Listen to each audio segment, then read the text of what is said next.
Good morning and good afternoon. Welcome to the Weekend Wellness Hour show. Today we have a returning guest, Linda Downey, who is full of information, and she's going to be covering a different topic with us today, transformational life coaching. And what does it mean to be a life coach?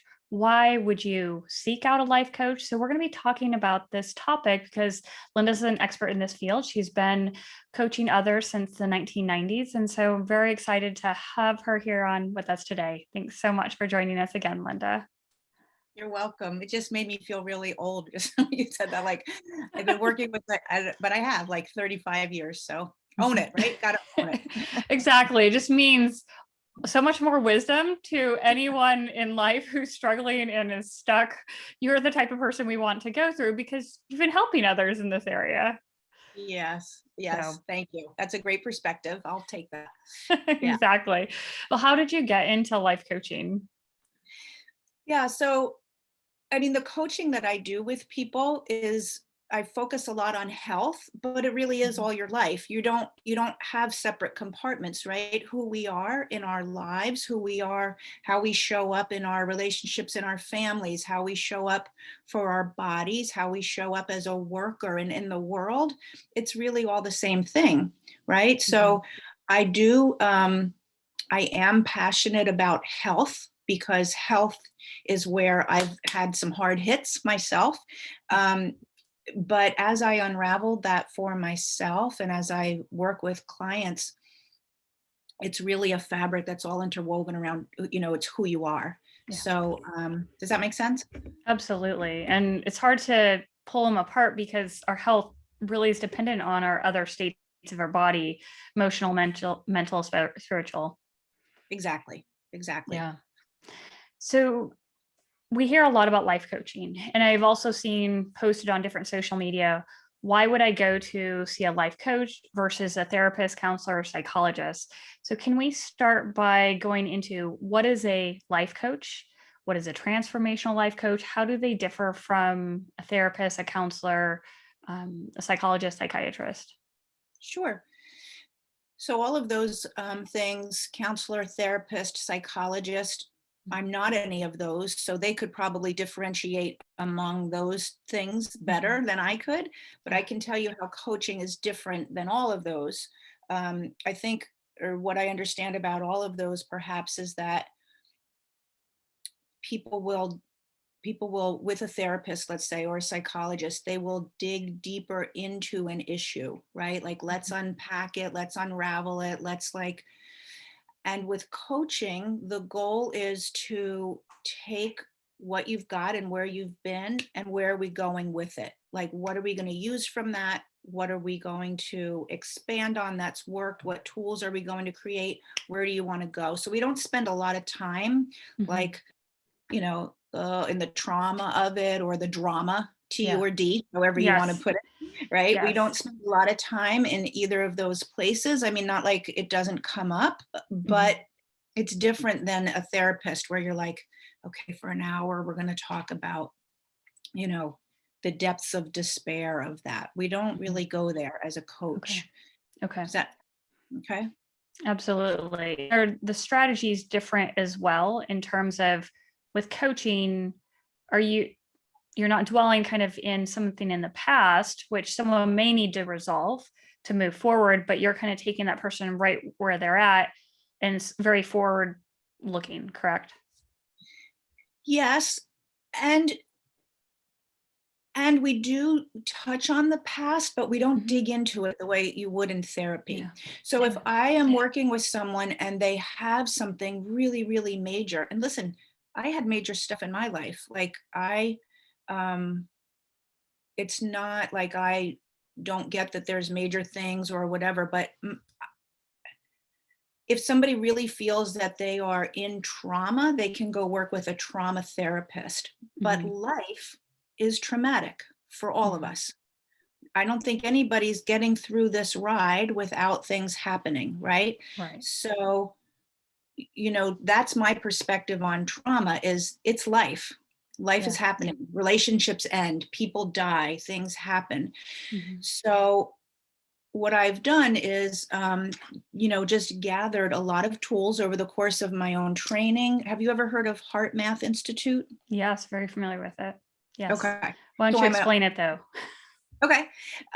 So HeartMath Institute is an institute or an organization in California, I believe, and they've been doing probably for 30 or 40 years research on the impact of the nervous system Mhm. and people staying in chronic stress and how that impacts their health, their physical health. So they have a lot of data on autoimmune issues, cardiovascular issues, weight, and also mood types of disorders, people who are stuck in anxiety and depression. And then they look at, what's their level of stress and how is their nervous system functioning. So I'm a heart math practitioner. So I use heart math as Mhm. one of the main tools, right? So we don't have to unpack what happened to you when you were 5 Mhm. necessarily, but we can recognize, and they have instruments. I have, here it is actually. I have inner balance. Do you have an inner balance, Amy? No, I don't actually. So this is just, it clips right on. I think you can see this. I don't know if you can see it there. It's a little heart math symbol, Mhm.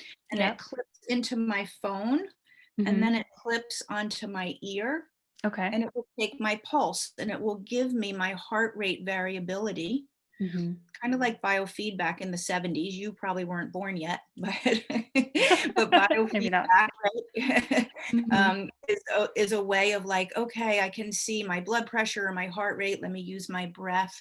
So there's tools that we can use, and this plugs right into your phone, and it comes with um, an app so that you Mhm. can see what your heart rate's doing. So heart rate variability, that is the wave of your heart rate, Mhm. has become the gold standard, separate from HeartMath Institute, but heart rate variability is the gold standard of really seeing how's this person's physiology and their nervous system Mhm. working, because Right. we're supposed to stay in a rested state unless we need to run from a tiger, Right. right? Then we run from the tiger and then we're supposed to go back to rest. That is not what's happening for people. Right.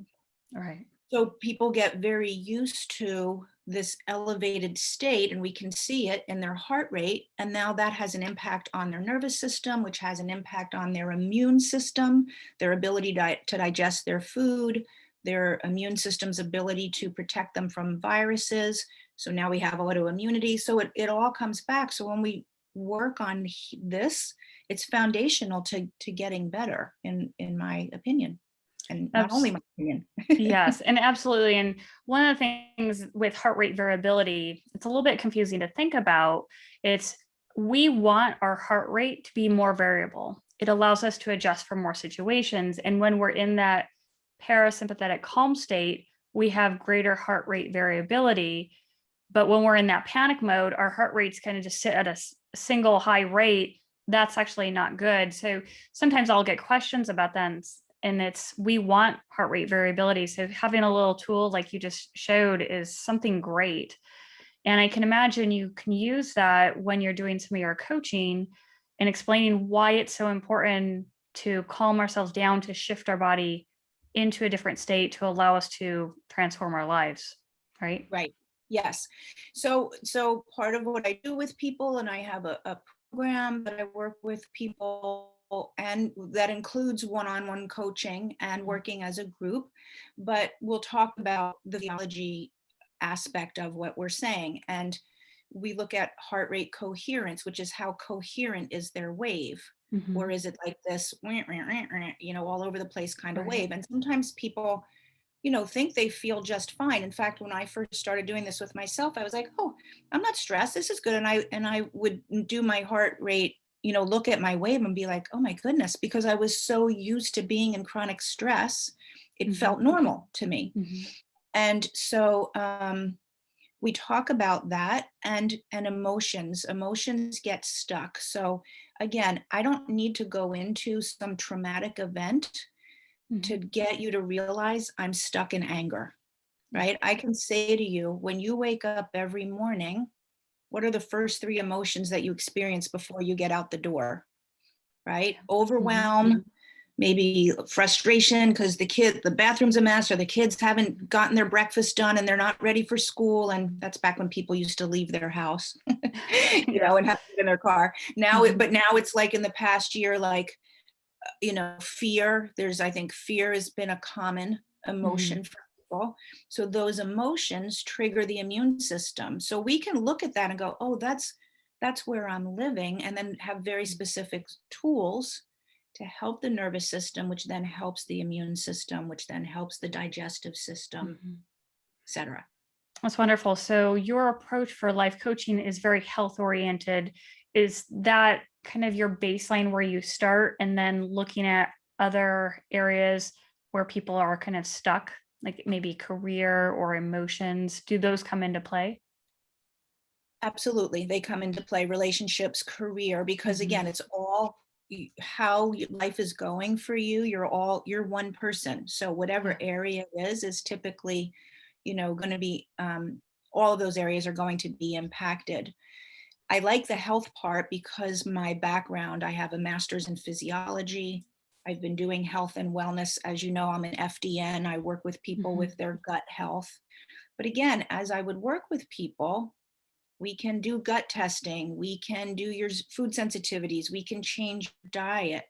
But this time next year, after all of that work, if you're still holding anger, going through your day, but holding anger, Yes. we're not going to get you over the finish line. Does that make sense? Right. So what do you do with someone who's maybe their health is okay, but they're holding on anger, they're stuck? So what are some of the things that you explore with people? So the symptoms would be chronic health issues, or I'm stuck in my life. I Yes. keep wanting to move forward in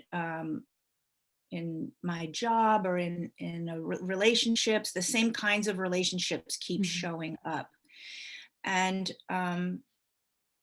that part of it has a lot to do with the beliefs that we have about ourselves.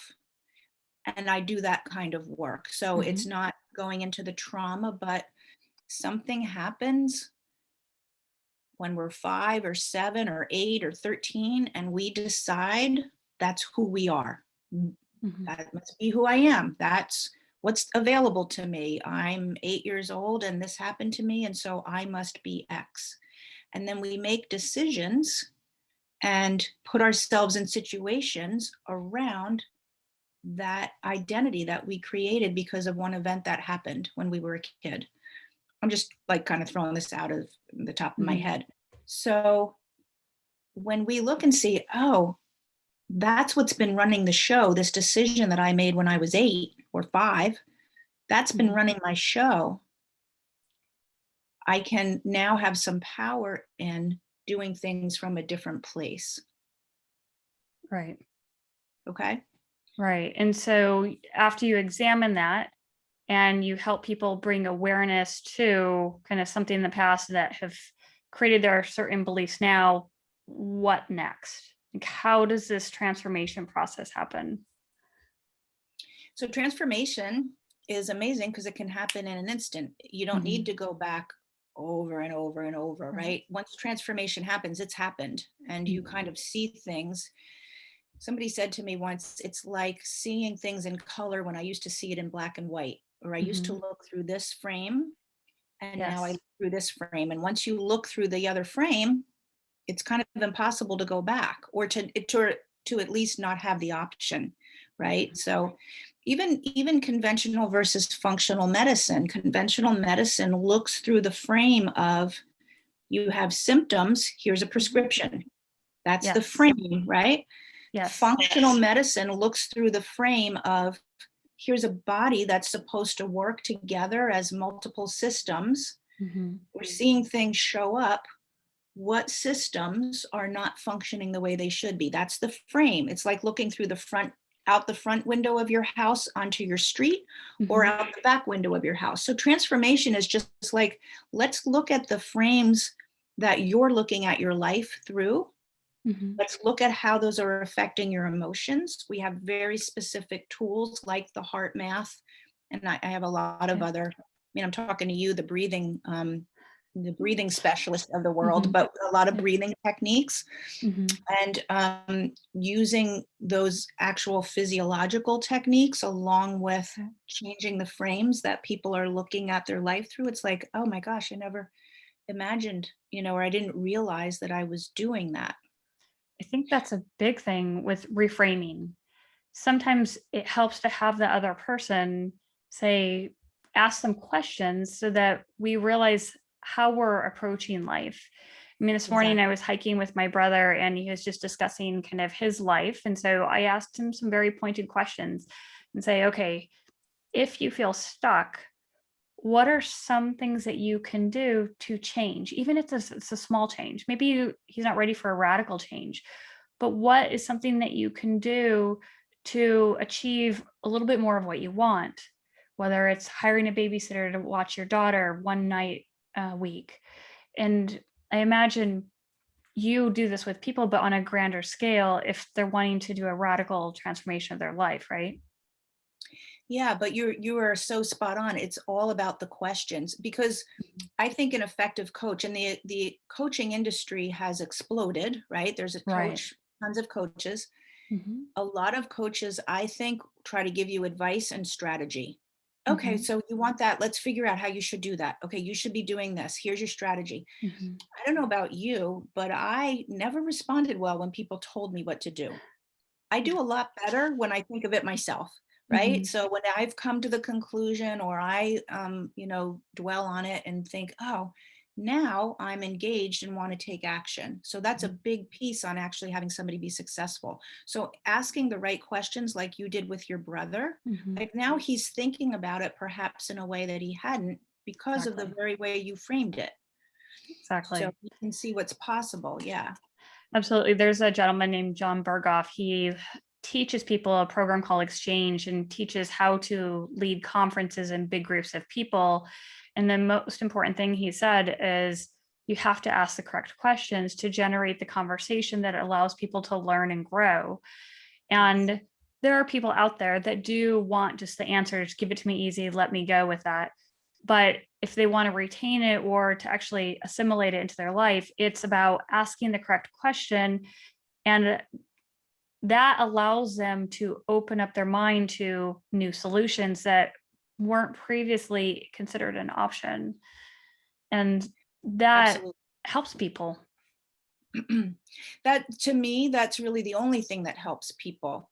Yeah. You know, is for someone to be able to have the skill and the tools and the frame to create their own life Hmm. because they're going to work with this person or that person for however long, but eventually it's their life, right? They need to be able to create it the way they want it. And so I think exactly all of those skills are, so that's the approach that I take. And it helps their health, but it also, be, let me even talk about health a little bit more. So when you're in the area of diet, how many people have gone on a diet only to not stick with it? Hmm. So there's a belief that they have around their behavioral pattern with food, Right. right? We can never have a behavior that's different or bigger than the beliefs that we have. It's not Right. possible.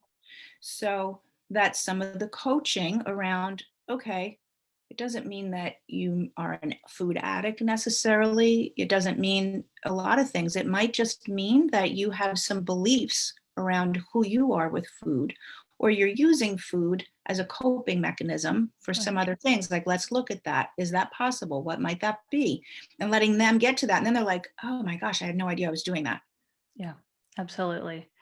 And I can imagine part of it with this coaching process is what is the person's intentions for changing their life? Some people have a small intention, which could be a big intention, just change one aspect of their life, of their health. Maybe lose 2 pounds. Other people could be, I'm stuck in my career. I don't like where I live. So I want to transform my life to change the energy. So when you talk to someone, is there a process of trying to find out what their intentions are, their needs are? Yes. when I first get on the phone with someone, and that's what I'm looking for, because to be honest, to do the work that I want to do with people, we need to be a match, right? If Right. they're just someone who's, and this has happened even when when I'm doing just the functional health coaching, people are like, just tell me what foods do I need to eat? Just tell me what foods do I need to eat, And it's like, well, it's not only about your foods. There's multiple root causes. There's stress, even if I'm just doing the functional health stuff. That's why I realized I need to be like, this really needs to be the foundation. But so I'm looking for, are we a match? Are you willing to go where we need to go for you to truly have the life that you want to have? Do you truly want to take it on, or do you only just want a couple of quick fixes? I'm not about the quick fixes. There's a lot of quick fixes on the internet, right? Yep. So yeah. So that's great. And then I imagine part of that is finding out their commitment to this whole program. And so do you work with people once a week? Do you have them do daily little tasks? What does the commitment process look like if someone wants to transform their life? All of that. So I have a 10-week program Okay. that is, not to necessarily say after 10 weeks, life is perfect. There could definitely still be more work to do, but it's a 10-week program that includes weekly calls. It includes daily tasks. It includes one-on-one calls. So the weekly calls are in a small group. We also do one-on-one calls. And they need to be committed. Stuff not going to change neural pathways, if you don't do something consistently. So what that means, I'm sure you know what it means, but in case somebody listening doesn't, a neural pathway is when you think things the same way over and over. So it's like if there's a snowstorm and you see, okay, I have to go out and shovel the snow. You go out, and at the beginning, the snow is really deep, and you start shoveling and you're creating a path. And then as people start to move throughout the day and you get the pathway shoveled, that becomes the preferred way of moving, right? Down that path and down that sidewalk. You're not going to walk through the 6 feet of snow. You're going to go through the path. Right. So that's the neural pathway. By thinking the same things over and over, you create that pathway. If we want to create a new pathway, it's going to take a little work and consistency. So we have to get the shovel out, and we have to now dig a path this way. And until you get that path dug and you get used to walking that way, now that snow's all tamped down, and that becomes an easy way to go. But it's not easy in the beginning, right? You want to keep going on this path. So you have to be willing to do something consistently in order to change the way you think and the way you feel. We do a lot of work on feelings. Yeah, because consistently different from your old life, I imagine. Correct. And do you warn people when you start to do things differently, your lifestyle might change, some of which they want, but sometimes the close friendships might change. You might get some pushback from family members. And I know when I started a business and changed my life up, I got pushback. Some of the people that I used to hang out with, I love them to death, but I don't hang out with them anymore because my focus is trying to become an entrepreneur and grow a business. So I've switched who I hang out with to people who are along the same path so that we can help each other. And it has nothing against all the other people that were in my life who I love dearly. And I still wish I had time to do everything with them that I used to do before, but I have to put that a little bit on the back burner. So I imagine there's part of kind of opening people up to, there are going to be other side changes that they weren't aware of. Yeah, that's a great example of that. And that's really cultural conditioning, right? So a culture exists anytime two people are together. In your household, there's a culture. In your job, there's a culture. In a relationship, even if you don't live in the same house, there's a culture. And then there's the bigger, more global cultures that we have, either whether it's your race culture or your religion or the town that you live in, the schools that your kid goes to, right? They have their culture. And so we have cultural conditioning, we have messages and things that we're taught and that we adhere to when we're part of a culture. But sometimes the cultural conditioning is against Mhm. who we know ourselves to be, or who we want to become, or Mhm. where we want to go. And so you sometimes have to make a choice. Am I going to stay with the culture that's really telling me I'm not in alignment with what that culture is saying or Right. doing, or am I going to go in a path that's truer to me? And it's interesting you brought that up, because this is a big part of health. Because when we squash what we know is true, to stay in alignment with a culture or cultural conditioning that doesn't serve us, we Yes. get sick, Yes. right? That contributes to illness. That's Mhm. like, a woman who decides, a belief when she's 5 or 7 years old, I'm supposed to make everybody happy. That's what nice Yeah. little girls do. So she Mhm. spends her life making people happy, being in cultures where her needs aren't being met, but her belief is, I'm supposed to, make it okay for other people. And now Mhm. she's got autoimmune disease. Yeah. So I kind of took your example down a health road, Mhm. but it's the same thing, right? If you're not being true to who you are, it's going to show up in your business, in your relationships, in your health. Absolutely. Yeah. So, what are some of the signs that someone might be stuck outside of health? Let's say someone's health is fine. What are some of the other signs that someone listening now could be, okay, I need a transformational life coach? Well, they could be in a job that they could be the same job they've been in for a long time, but they've hated it for years. But Hmm. even though they have this whole conversation in their head, when I go, Yeah. when I'm going to find that, but they never do. Or Hmm. they find jobs, but they continuously are not happy. Same thing in relationships. They haven't been able to get a relationship that sustains in a way that makes them happy. Hmm. um, Maybe they keep choosing the same kind of person, or Hmm. whatever. But I think anywhere that you're stuck, your Hmm. weight, which is also health, but you try diets but the weight doesn't come off because you're holding in something around cultural conditioning, or you're holding in anger and resentment, Hmm. um, or you've made an identity belief about yourself, and it's not Yeah. allowing your nervous system to calm down. So any of those things will,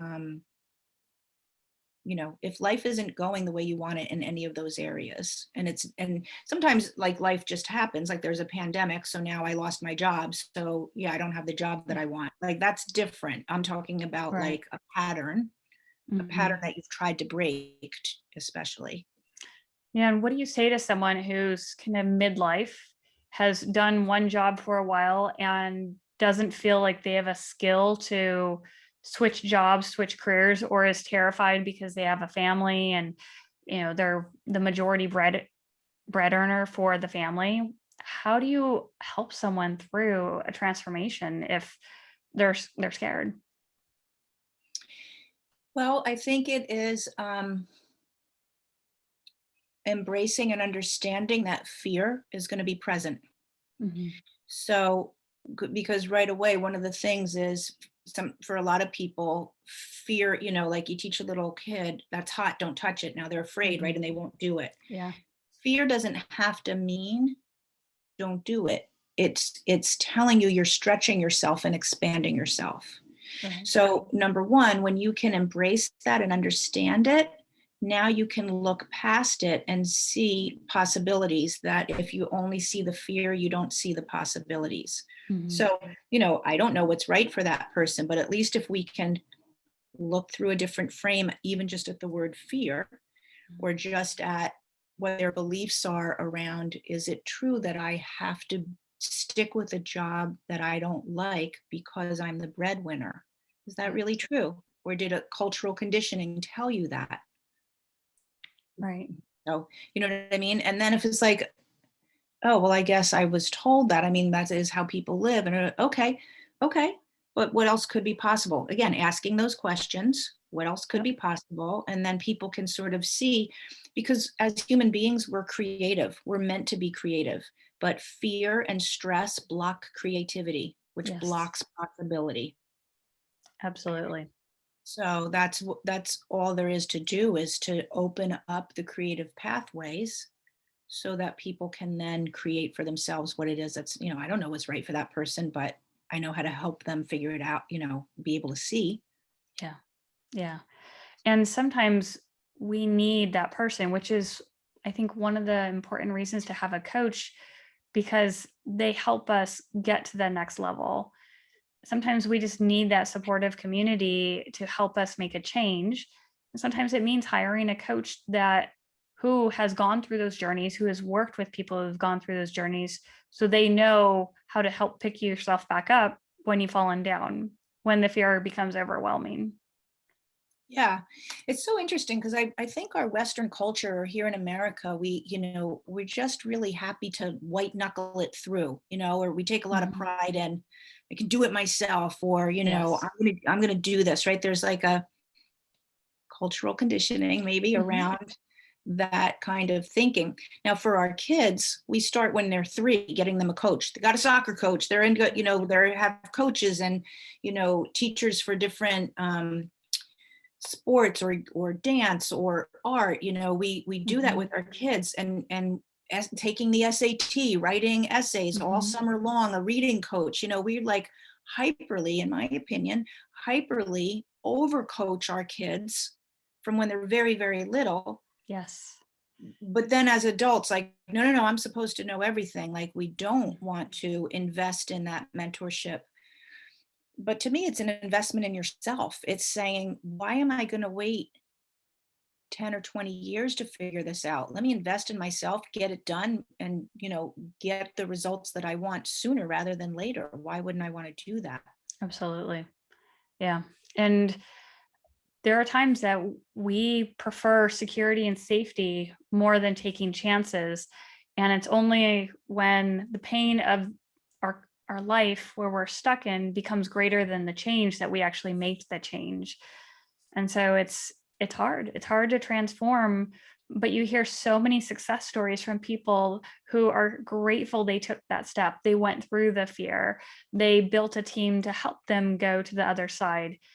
And a coach might be just that right person. Like you said, adults need coaches too, just as much as kids do. And coaches for adults might take on the look of a health coach, a life coach, a transformational coach. It's really, we just always need those mentors in our lives. I think so, obviously, because it's what I do. Mhm. And I was always looking. I have coaches in my life now. I Mhm. always work with a coach, people who are helping me, and I have for 30 years. I've been Mhm. working with people, and I've had people work with me because, Mhm. what do I know until I learn it? Um, Absolutely. and your comment of like we want to be comfortable, I think it's true, but I don't think we came here to be comfortable. Like, I don't Mhm. think our soul showed up like, let me sit around for 80 years, really Mhm. comfortable. Yeah. Like that, just like that's not the life experience. It sounds really good, and people think that. But I think in the contrast, when you have the contrast of the pain and the joy, now the joy is so much sweeter. And Yeah. I know that you know this, Amy, but in case people who don't know this about me, I have 2 children, and my daughter passed at Mhm. a week after her 15th birthday. And, you know, my younger self, if you asked me, "Oh, do you wanna have the experience of having a chronically ill child who dies?" Yeah. No. Like, Yeah. that's not what I thought coming in, like, my life was gonna be. Mhm. But there's amazing, amazing gifts in that. Things that I would, if she had been a regular kid, I would never have seen. Yeah. The humanity stepping up for us when she was in the hospital. Just that alone is a gift. Mhm. So every single thing and every challenge brings, the opposite side of it. So I would much rather have had her for 15 years, have had the heartache Mhm. of having a sick child than just going through life like everything's easy peasy. Right. I really mean that. And I do a lot of work because of my experience with that sort of extreme level of stress. Mhm. She was in the hospital most of her 15 years, 2 open heart surgeries, a kidney transplant. She got cancer in her brain at 8 years old from the immunosuppression of the transplant. Wow. She had had a stroke. She was in a wheelchair on a feeding tube. Like, we were in the hospital more than we were out of the hospital for 15 years. So I like to do work with people who have had extensive stress like that or loss, because I think people get stuck in that. Like, I just don't know how to move past this, is overwhelming, and so I'm Yeah. giving up. And so Yeah. you don't need to give up, is my point. Yeah. And sometimes working with someone who understands your journey, who understands that there is such levels of stress that are even higher than we can imagine, but people can get through them. And it's very powerful. I imagine the clients that you've worked with, you can really reach them because you've had so much trauma and stress in your life, but you've also seen beauty through that trauma. So you can really help people say, you know what, one step at a time, let's get you moving towards this new life that you want, but taking the lessons from the old life to help us go to new levels, to a new world. Yeah, and so my health background, I think, really helps with that, because when people are in long-term trauma like that, or catastrophic sort of circumstances, they forget how to take care of themselves. That's when, you put weight on, and I did that even with my background, um, as a wellness person. The first 5 years of her life, it all went out the window. I just was like pounding coffee, and vending machine food at the hospital. That's what I did, until all of a sudden it was a disaster. So I get that. And that's what we do. But part of what I do with people, if it's someone who's coming to me, like, nothing to do really with their health, but just because they feel overwhelmed in some big circumstances in their life, I try to bring immediately, like, let's get your body taken care of so that you can think better. We don't think well when we're not nourishing our body, when we're not sleeping. So, so I had a 5-year hiatus of remembering how to take care of myself. And then I had to undo some damage that was done. But now I get that, and I can, it's very different helping someone from that place than like when I was 25 and the director at a fitness studio, and I was super fit, and women would be there. I had never had kids. I hadn't been sick. And women would be like, I can't lose weight. And I'd think, what's wrong with you? Just, you know what I mean? Yeah. Like, the 25-year-old me, no concept. The 56-year-old me, who's lost a child and been at the like, I get it. Like, let's just work through this. Yeah, So there's beauty. Yeah, beauty in life experiences. And just think how many people you can help out and just give them that little bit of confidence and hope now that you've gone through what you've gone through. Yeah, that's the way I look at it. And then they can look at it that way for their life. Like, when they can see their own life in that same way, who knows what's open and possible for them, right? Yeah. So that's all. We just need to move through and not be stuck. Right. Yeah. And then sometimes the next step is, okay, let's really tackle your health. Like, maybe now we can go after your gut or something like that, if you've really let it, let things slide. So I do still do that. But this I really love, and think it's super important. That's wonderful. So the types of people and clients that you're working with are people going through career changes or um, moving to new places, or what? Why don't you give us just a little bit of an idea? I'm focusing more with people. I mean, I can work with that, but I'm focusing more with people who are noticing health issues that aren't getting better, even if they've tried diet, taking out gluten, maybe autoimmune issues, because I've had my share, or who have really, like, big, longer term stress, like having a sick child for years. Those are the things that speak to me. If somebody feels really stuck, it's the same tools that you would use, but I think the people that are drawn to me are drawn to me for those reasons about my life. And, that's what they're dealing with in their life. Absolutely. And this is wonderful. And you go through tools and you have so many different options because of your multitude of background in the healthcare world. And it's quite powerful. You can use all these tools. So if something resonates with someone, you go forward with that tool. If it doesn't, you can switch to another tool. And you have so many different options based on a person's lifestyle, personality, income, all of those, social, economic, or cultural factors that you mentioned. Yep, yep. We do a lot of, I use healing codes, I Mhm. use breathing techniques, I use the heart math, I use, actual, I work with their diet. Like it's like, and you're right, they're going to take away the things that really resonated with them, but I try to Mhm. give like as many different tools as, and which is why I still have coaching myself, because I'm Yeah. always looking for how do I level up myself? What else can Yes. I learn to bring? Absolutely. And I understand that. So, how can people reach you if they want to get a hold of you, talk about possible coaching, life transformation Sure. activities? Thank you. Yeah, well, organichealthjourney@gmail.com is my Okay. email. Organic Okay. Health Journey, all one word. My business page on Facebook is Organic Health Journey. My Mhm. Instagram is Organic Health Journey. Or Okay. I have personal pages as well, Linda Downey. So Mhm. they could find me either place for Okay. sure. Wonderful. And any last minute tip or suggestion you would give to someone who's looking to become unstuck? I think what I would leave people with is the thought that all of us feel stuck at Mhm. times. All of us have issues that have knocked us to our knees at Yeah. times. All of us, that's what it is to be alive. If you're Mhm. not having that, you're probably done living, right? I mean, like Right. that's because when we're in it, it feels so uniquely, I'm the only one that this has ever happened to, Yes. or no one gets this. We all have them. So if Yeah. there's one thing you can just remember is, oh, this is part of being a human being.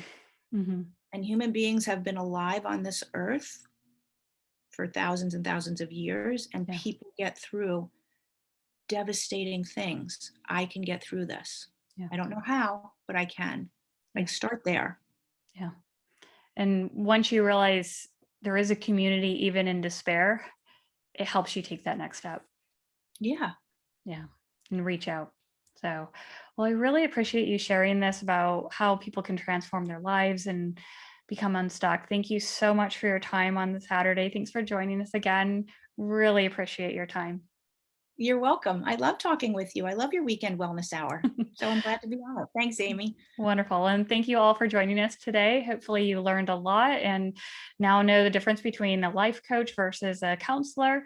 And hopefully, you'll take advantage of someone like Linda and broaden your community of supporters and people who can help you out. So, thank you so much. Have a great rest of your weekend. Take care. Bye. Bye.